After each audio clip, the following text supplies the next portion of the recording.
नमस्कार एवरीवन, एक बार फिर से हमारे YouTube चैनल फ्यूचर अकेडमी में आप सभी का स्वागत है। कुछ दिनों से हम वीडियो नहीं बना रहे थे, कुछ दिक्कतों के कारण हम वीडियो नहीं बना पा रहे थे, तो आप फिर से हमारा चालू हो गया। तो कुछ दिनों में सही रहेगा, फिर ऐसे ही करके 2-4 दिनों में वीडियो डालते रहेंगे, तो कृपया देखते रहिएगा और बताते रहिएगा। हालाँकि पिछले वीडियो हमने बहुत से डाले हैं, आप लोगों ने इसके बारे में कोई राय हमें नहीं बताई है। आप बताते रहोगे तभी हमारा हौसला बढ़ता रहेगा। और कृपया चैनल को सब्सक्राइब करना मत भूलिएगा। अगर आपको वीडियो अच्छी लगती है हमारी तो चैनल को जरूर सब्सक्राइब करिएगा। आज जब हम आए हैं तो आज हमारे साइंस के बारे में लेकर के कि साइंस होता क्या है। पहले बहुत लोग विज्ञान के बारे में कुछ जानते नहीं हैं कि विज्ञान आपका होता क्या है, किसे कहते हो आप विज्ञान, कितने प्रकार का विज्ञान होता है, सभी के प्रकार क्या होते हैं, डिफिनेशन से क्या होती है, उसके बारे में आज हम लेकर आए हैं।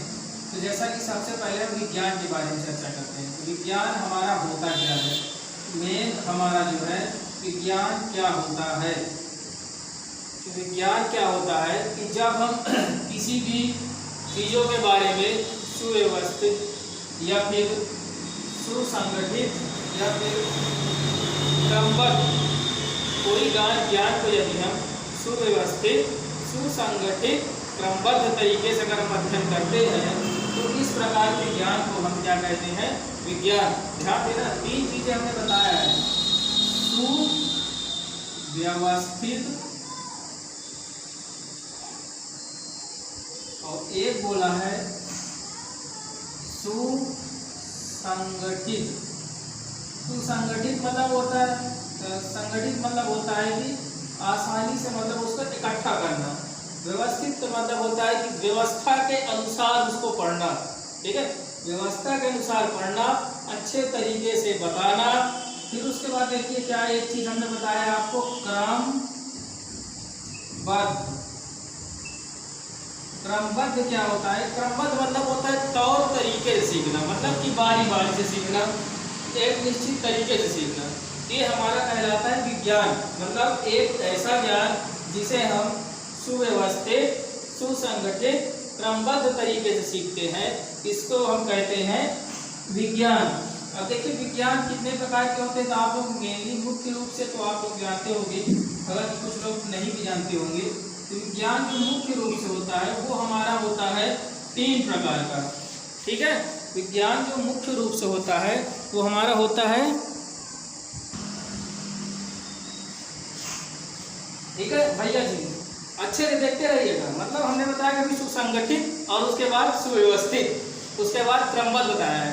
देखिए अच्छे से देखते रहोगे तभी आपको समझ में आता रहेगा। अब देखिए आगे हमने क्या बताया कि बेटा ये 3 प्रकार के होते हैं। 3 कौन कौन से होते हैं, पहला तो आप जान लीजिए होता है आपका, एक होता है भौतिक विज्ञान, याद रखिएगा, भौतिक विज्ञान। इंग्लिश में आप इसको बोलते हो फिजिक्स, क्या बोलते हो, फिजिक्स, ठीक, क्या रखना है, इसे क्या बोलोगे आप, फिजिक्स बोलोगे। फिजिक्स क्या होता है कि जब किसी भी पदार्थों के हम मूलभूत अवधारणाओं के बारे में पढ़ते हैं, मतलब उसके हम फिजिकल प्रॉपर्टी के बारे में पढ़ते हैं कि जैसे कि पदार्थ का गुण क्या होता है, किस प्रकार का होता है, या फिर उसके बाहरी तत्वों के बारे में अध्ययन करते हैं, तो हमारा कहलाता है भौतिक विज्ञान, ठीक है। मतलब कहेंगे जैसे आपका एक प्रकार से बॉडी है, जैसे मान लीजिए आपका शरीर है, तो शरीर के बाहरी चीजों का जो अध्ययन करते हैं वो सब हमारा भौतिक विज्ञान में आता है। इसके बाहर क्या है, वातावरण में क्या उपस्थित है, जैसे हमने पंखा के बारे में पढ़ा, ये बाहर की चीजें हैं, पंखा घूमता कैसे है, चलता कैसे है, तो मतलब जिस प्रकार से हम बाहरी चीजों का अध्ययन करते हैं वो हमारा कहलाता है भौतिक विज्ञान, ठीक है। याद रखिएगा कि एक ऐसा विज्ञान जिसे हम बाहरी चीजों का अध्ययन करते हैं, मतलब किसी भी पदार्थों के बारे में अध्ययन करते हैं, उसे हम कहते हैं भौतिक विज्ञान, ठीक। अब देखिए एक विज्ञान आपका होता है रसायन विज्ञान, रसायन विज्ञान, इसे आप इंग्लिश में बोलते हो केमिस्ट्री, लिखा तो केमिस्ट्री जाता है लेकिन पढ़ा केमिस्ट्री जाता है, ठीक है। तो यहाँ पर एस साइलेंट होता है। अब देखिए केमिस्ट्री क्या होता है, जब किसी भी पदार्थ के आंतरिक गुणों का अध्ययन करें। अभी तक हमने बताया कि बाहरी चीजों का अध्ययन करोगे तो ये हो जाएगा, और जब उसी पदार्थ के अंदर के गुणों का अध्ययन करोगे, मतलब उसमें कौन कौन से केमिकल आपको उपस्थित है। केमिस्ट्री मतलब होता है केमिकल, उसके अंदर कौन कौन से केमिकल उपस्थित है ये हमारा बताता है केमिस्ट्री। अब देखिए पंखा तो चलता है, लेकिन पंखे के अंदर कौन कौन से आपके एलिमेंट्स होते हैं वो सब हमारा बताता है केमिस्ट्री। केमिस्ट्री आपको बताएगा कि कौन सा एलिमेंट्स उसके अंदर लगाया जाए कि पंखा हमारा बेटर चले या कभी भी जल्दी खराब ना हो। और अगर पंखा चलता कैसे है वो हमारा बताता है फिजिक्स। फिजिक्स आपको बताएगा कि किसके कारण हमारा पंखा चलता है, किसके कारण नहीं चलता है, ये फिजिक्स बताएगा। लेकिन उसके अंदर कितने एलिमेंट्स है, कौन कौन से एलिमेंट्स है, कितना इसका अनुपात होना चाहिए, ये सब हमारा क्या बताता है, केमिस्ट्री बताता है। ठीक है, तो याद रखिएगा केमिस्ट्री क्या होता है, जब किसी भी पदार्थों के आंतरिक अध्ययन करते हैं हम, तो जो आंतरिक अध्ययन करोगे वो हमारा केमिस्ट्री कहलाएगा। अब तीसरा आपका होता है जीव विज्ञान। जीव विज्ञान, जीव विज्ञान को आमतौर पर बायोलॉजी बोला जाता है, बायोलॉजी। अब देखिए बायोलॉजी क्या होता है, जब किसी भी जीव जंतुओं के बारे में अध्ययन करते हैं वो हमारा कहलाता है जीव विज्ञान। और यही जीव विज्ञान आगे चलते जूलॉजी बॉटनी में बढ़ जाता है, इसकी बहुत सी शाखाएं हैं, तो इसके बारे में बाद में हम चर्चा करेंगे। रसायन विज्ञान की भी बाद में चर्चा करेंगे। आते हैं फिलहाल हम भौतिक विज्ञान के बारे में। अभी हमने आपको क्या बताया है कि भौतिक विज्ञान विज्ञान की ऐसी शाखा है जिसके माध्यम से हम किसी भी पदार्थों के मूलभूत अवधारणाओं के बारे में अध्ययन करते हैं, उसे हम कहते हैं भौतिक विज्ञान। अब देखिए भौतिक विज्ञान, ठीक है, भौतिक विज्ञान में सबसे पहले तो आप लोग बल के बारे में जानते होंगे। देखिए बल का नहीं जानते हो तो सुन लीजिए, क्योंकि बल की डिफिनेशन बहुत लोगों को काम आती है थोड़ा। तो बल का देखिए हम प्रैक्टिकली रूप से आपको बताते हैं। अच्छा बताइए, जैसे ये पदार्थ है आपका, ये कब तक रह सकता है, कब तक एक जगह पर स्थित रहेगा, बताइए ये कब तक स्थिर हो सकता है। अब आप लोग बता ही सकते हो कि कोई भी पदार्थ अगर हमारा ये स्थित है, कोई वस्तु है, इसको तब तक स्थिर रख सकते हैं जब तक इसको हम ठेलेंगे नहीं या फिर ढकेलेंगे नहीं। मतलब इस पदार्थ हमने क्या करके ढकेल दिया कि हमारा यहाँ पर पहुँच गया, और ढकेले पर देखो इस स्थान से क्या हुआ, इस स्थान पर आ गया। मतलब कहने का है कि मान लीजिए कि हमारा कहाँ है, इसको हमने ढकेला तो ये हमारा यहाँ पर आ गया, मतलब हमने जगह इसकी बदल दी। अब क्या किया है, ढकेला है, या तो ठेलेंगे तब जाके इसके स्थान में क्या हो जाएगा, परिवर्तन हो जाएगा। तो याद रखिएगा कि जब किसी भी वस्तु के स्थान में परिवर्तन होगा वही हमारा बल कहलाएगा। मतलब किसी भी वस्तु को यदि हम ढकेलते हैं या फिर ठेलते हैं या फिर खींचते हैं, ठीक है, यानी पुशअप या पुलअप कुछ भी करेंगे वो हमारा क्या कहलाएगा, बल कहलाएगा। ठीक है, आए समझ में। देखिए फिर से समझ लीजिए कि यदि किसी वस्तु को हम ढकेल करके या खींच करके उसके स्थान में हम परिवर्तन कर देते हैं, ठीक, उसके स्थान में हम परिवर्तन कर देंगे, और स्थान में परिवर्तन करोगे तो यही स्थान परिवर्तन ही हमारा कहलाएगा बल। ठीक है बच्चों, मतलब जब किसी वस्तु को ठेलते हैं या ढकेलते हैं तो उसके स्थान का जो परिवर्तन होता है, इस स्थान के परिवर्तन को ही हम कहते हैं बल। ठीक, बल का मात्रक आप लोग जानते हो कि न्यूटन होता है। न्यूटन इसलिए होता है कि न्यूटन ने ही इसकी खोज की थी बल की। आप लोग इसकी कहानी सुने होंगे, सेब के नीचे बैठे थे, मतलब खोज इन्होंने कर दिया था। तो न्यूटन ने ही इसकी खोज की थी, इसलिए इसका मात्रक जो पड़ गया हमारा न्यूटन पड़ गया। ठीक है, तो अब बल के भी कुछ रूल्स होते हैं, फार्मूलाज होते हैं। जैसे बल का फार्मूला होता है F=ma। ठीक, इससे भी आप डेफिनेशन बना सकते हो। कैसे बना सकते हो कि जब कोई एकांक द्रव्यमान की जो कोई वस्तु है अगर निश्चित मीटर प्रति सेकंड स्क्वायर के वेग से चलती है तो उनका जो गुणनफल होता है वो हमारा क्या कहलाता है, बल कहलाता है। ठीक है, मतलब इन दोनों का गुणनफल ही हमारा बल कहलाएगा। एक फार्मूला और इसका होता है F=m1 m2/r² भी होता है इसका फार्मूला। ठीक है, ये आप ना देख लीजिएगा। अब आगे चलते हैं, इसी फिजिक्स में एक और आपका आता है कार्य। ज्यादातर बहुत बार कार्य पूछे जाते हैं। ठीक, अब कार्य क्या होता है देखिए समझेंगे। बल को भी हमने बता दिया कि जब स्थिति में परिवर्तन होगा तो हमारा बल कहलाएगा। अब देखिए कार्य हमारा क्या होता है, कार्य भी जरूरी है आपके लिए। तो कार्य क्या होगा, देखिए जब किसी भी वस्तु होती है, मान लीजिए ये हमारी वस्तु है, ये वस्तु है, अगर इस पर हम बल लगाएंगे तो स्थान में परिवर्तन होगा, यही आपका कार्य है। तो देखिए कार्य का क्या हो जाएगा, जब किसी भी वस्तु में हम बल लगाकर उसकी स्थिति में परिवर्तन करें, देखिए वहाँ पर ढकेल कर खींचकर हमने परिवर्तन किया है, यहाँ पर क्या होगा, जब किसी भी वस्तु में बल लगाकर, क्या लगाकर,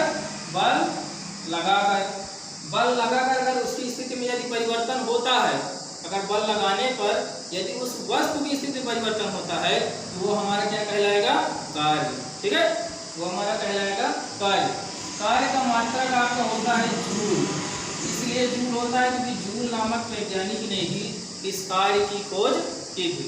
ठीक है, जूल नामक वैज्ञानिक ने ही इसकी कार्य की खोज की थी। इसका जो फार्मूला होता है W बराबर होता है Fs। W stand for work, मतलब ये W जो होता है कार्य के लिए होता है, बल आपका F मतलब होता है फोर्स, फोर्स मतलब बल। अब ये आपका आता है S मतलब होता है डिस्प्लेसमेंट, इसको S से हम डिनोट करते हैं। ये मैं विस्थापन कर दूँ, चाहे दूरी बोल दीजिए, एक ही चीज़ है, इसको डिस्टेंस भी बोलते हैं, डिस्प्लेसमेंट भी बोलते हैं, दोनों चीज़ सेम है इसकी। ठीक है, ये हमारा कार्य हो जाएगा। कार्य के बाद अब आपका आता है, एक होता है बहुत ज़्यादा पूछा जाता है आप लोगों से, ऊर्जा। ऊर्जा पूछी जाती है, ऊर्जा क्या होती है। ठीक है, अब देखिए बल कार्य तो आप समझ गए, तो देखिए ऊर्जाएं क्या होती है कि जब जो आप कार्य कर रहे हो, मतलब कितनी क्षमताओं के साथ आप कार्य कर रहे हो, कितना वजन आप उठा सकते हो। मान लीजिए आप 5 किलो उठा रहे हो, आपको 10 किलो दिया गया तो वहाँ पर ऊर्जा नहीं होगा, वहाँ पर ऊर्जा ज़्यादा हाथ होगा। ठीक है, तो ऊर्जाएं क्या होती हैं कि जब जो कार्य करने की हमारी क्षमता होती है, मतलब हमारी ताकत जितनी, हमारी पावर जितनी है, हमारे अंदर जितना पावर है वही हमारा ऊर्जा कहलाएगा। मतलब इसकी जो डिफिनीशन बनेगी कि कार्य करने की क्षमता। ठीक है, कार्य करने की जो क्षमता होती है उसको हम क्या बोलते हैं, ऊर्जा बोलते हैं। ठीक है, कार्य करने की जब तक क्षमता जितनी होगी वो हमारी सब ऊर्जा कहलाएगी, एनर्जी ही कहलाएगी। और इसका भी मात्रक आपका कार्य की तरह ही होता है, इसका भी मात्रक क्या होता है, जूल होता है। याद रखना, कार्य ऊर्जा का मात्रक जूल होता है। अब देखिए ऊर्जा जो होता है आपके मेन रूप से दो प्रकार की होती है। एक तो आपका होता है गतिज ऊर्जा, जिसको आमतौर पर आप बोलते हो काइनेटिक एनर्जी। एक आपका होता है स्थितिज ऊर्जा, जिसको बोलते हो पोटेंशियल एनर्जी इंग्लिश में। यह आपका काइनेटिक एनर्जी, यह आपका पोटेंशियल एनर्जी। तो ये क्या होते हैं, देखिए तो गतिज ऊर्जा मतलब होता है कि जब कोई कार्य जो हम गति के कारण करते हैं, मतलब गति के कारण जो हमारा कार्य होता है उसमें जो क्षमता लगती है वो हमारा कहलाता है गतिज ऊर्जा। और जब कोई स्थिति मतलब होता है स्थिर, मतलब स्थित रहते हुए जो हमारा ऊर्जा का ह्रास होता है उसको हम कहते हैं स्थितिज ऊर्जा। जैसे गतिज ऊर्जा का फार्मूला होता है K बराबर होता है ½ mv²। ठीक, ये गतिज ऊर्जा का। स्थितिज ऊर्जा का होता है U बराबर mgh। ठीक, तो ये आपका हो गया गतिज ऊर्जा और ये हो गया स्थितिज ऊर्जा। एक देखिए बल का जो है एक नियम भी होता है कि बल का जो पहला नियम होता है कि किसी भी वस्तु पर वस्तु जो है तब तक स्थिर रहती है जब तक उसमें बाह्य बल न लगाया जाए, तब तक वो हमारी वस्तु हिलती नहीं है। और उसका जो देखिए क्या होता है कि बल जो आपका प्रोपोर्शनल होता है वो आपका द्रव्यमान ये। ठीक है, ये जो प्रोपोर्शनल है इसके बाद चर्चा करते हैं इसके बारे में। तो अभी जो चर्चा कर रहे हैं इसको देख लीजिए। अभी जो है आपका ऊर्जा के बारे में था, कार्य के बारे में था, बल के बारे में था। मान लीजिए इससे संबंधित आपको कोई क्वेश्चन दे दिया है, तब क्या करोगे आप। मान लीजिए क्वेश्चन हम दे रहे हैं आपको कि कोई 10 किलोग्राम की वस्तु में 20 न्यूटन का बल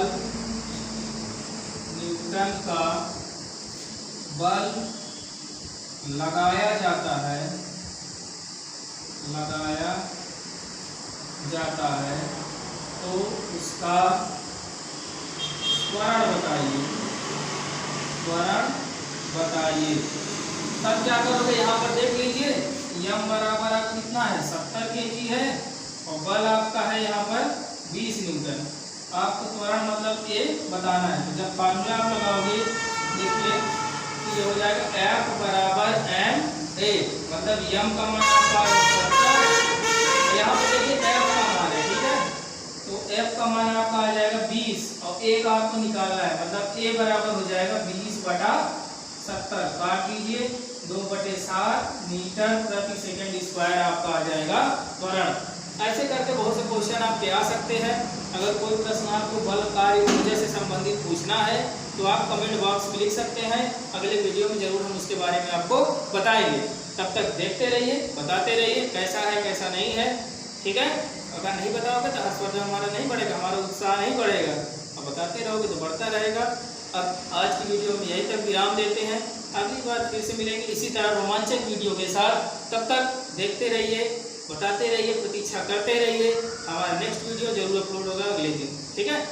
अब यहीं हम विराम देते हैं। तब तक के लिए नमस्कार, जय श्री कृष्णा, जय श्री राम।